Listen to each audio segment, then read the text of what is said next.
लूट डारे दिन मोर रहना, तिरछी कटारी तोर नैना, लेके उड़ा के मोर चैना।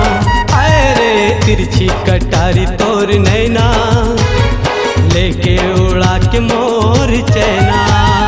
हाय रे मैना मोर फूल कहना, लूट डारे दिन मोर रहना, तिरछी कटारी तोर नैना, लेके उड़ा के मोर चैना। हाय रे तिरछी कटारी तोर नैना, लेके उड़ा के मोर चैना।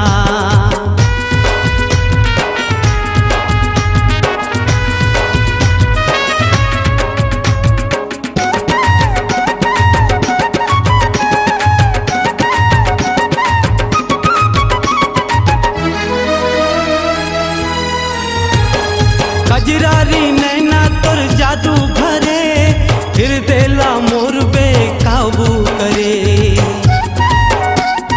हो कजरारी नैना तोर जादू भरे, फिर देला मोर बेकाबू करे। मोर तन मन हरिया जाते वो, छन छन जब तोर पायल करे। अरे छन छन जब तोर पायल करे। तोर मयामा हो गयो दीवाना, मान ले न वो ते मोर कहना, तिरछी कटारी तोर नैना, लेके उड़ा के मोर चैना। हाय रे तिरछी कटारी तोर नैना, लेके उड़ा के मोर चैना।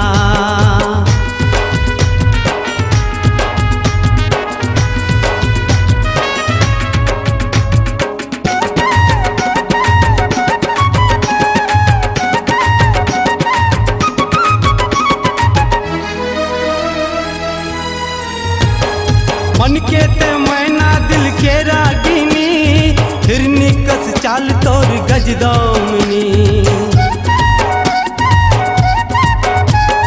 मन के वो मैना दिल के रागिनी, हिरनी कस चाल तोर गजदामनी।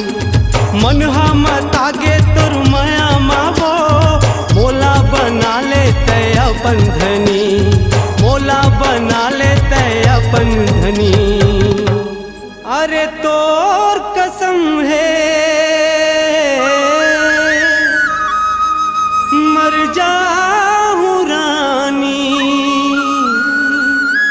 अब तो कहूँ तरसना, तिरछी कटारी तोर नैना, लेके उड़ा के मोर चैना। हाय रे तिरछी कटारी तोर नैना, लेके उड़ा के मोर चैना, लेके उड़ा के मोर चैना। हाय रे लेके उड़ा के मोर चैना, तिरछी कटारी तोर नैना, लेके उड़ा के मोर चैना। हाय रे तिरछी कटारी तोर नैना, लेके उड़ा के मोर तिरछी कटारी तोर नैना, लेके उड़ा के मोर चैना। तिरछी कटारी तोर नैना, लेके उड़ा के मोर चैना।